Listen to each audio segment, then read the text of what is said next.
It's sort of like this metaphor in Buddhism. You know, it's not like I'm a rocket ship and I'm going to, you know, enlightenment. It's like we're all boats on the water, and as we meditate together, the water rises and all the boats come up together. And that's really the feeling of being here at MSPP. It's like all of the students are going through the program together, and we sort of this sense of all succeeding together.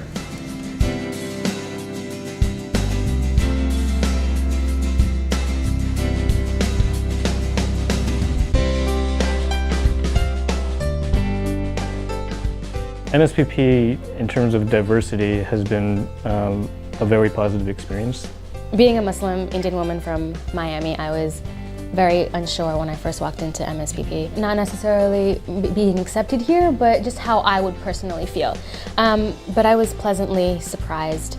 MSPP has done a really great job of not only making me feel welcomed and comfortable in my own skin, but also doing its own part in teaching the other students and staff about Islam.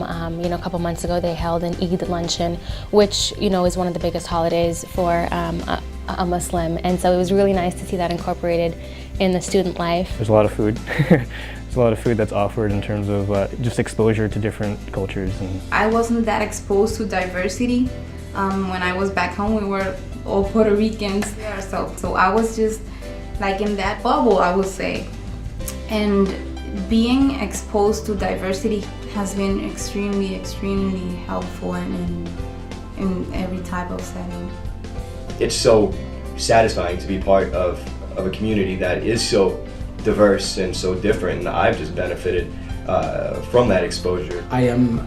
I think I'm one of the Muslims and Arab faculty on campus, and I never felt that I am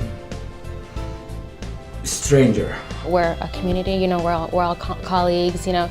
As much as I have taken from my professors, I think I have given just as much. You know, I think it's a two-way street here. So one of the major things that we emphasize is helping students to think about aspects of difference and diversity, and not just in terms of thinking about groups that might be different from them, but also, and perhaps equally as important, being able to think about aspects of their identity that afford them privilege in some ways. The biggest part of the whole thing is to be open and non-judgmental. MSPP actually does a really good job of teaching you how to do that. You know, like, how are you supposed to help a client if you've already made a judgment before they say two words? I think it's partly about being educated about how to kind of try to step into another person's shoes and sort of put some of your perspective and biases aside so that you can really get a sense of what their world is like.